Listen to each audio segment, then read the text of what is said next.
Title 1 update. My stepsis tried to frame me for murder and arson. She didn't know I had receipts. All right, so my life basically turned into a Netflix true crime series overnight.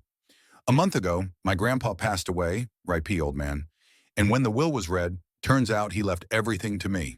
Not just some cash, everything. House, savings, even his old-ass collector's items.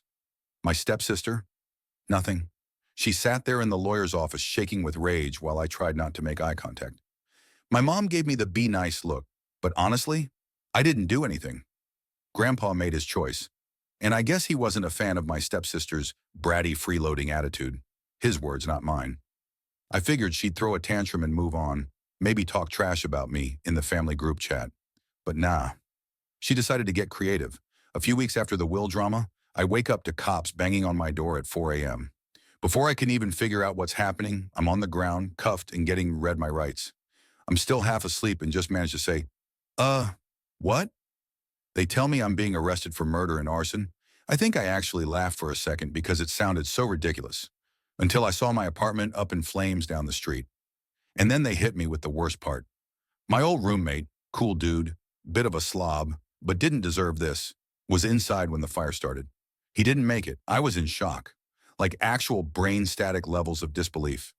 I barely even had time to process before they shoved me into the back of a squad car. The whole ride I kept thinking, how the hell did this happen? Who would even... Then it clicked. My stepsister. I had no proof, just a gut feeling, but it all lined up. She hated me for getting Grandpa's money. She'd been way too quiet lately. And now somehow my fingerprints were all over a gas can found at the scene. Yeah, convenient. The cops were dead set on me being the guy.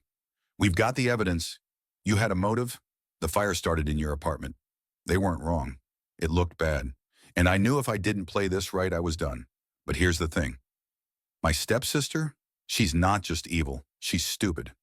See, I had a feeling she might try something shady ever since she got snubbed in the will. She was too bitter, too angry.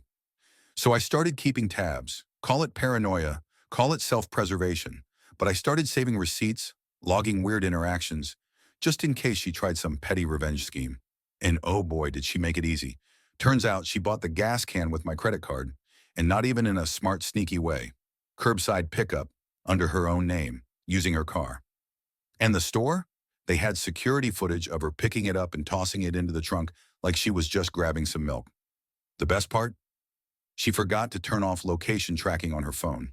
It literally put her at my apartment complex at the time of the fire.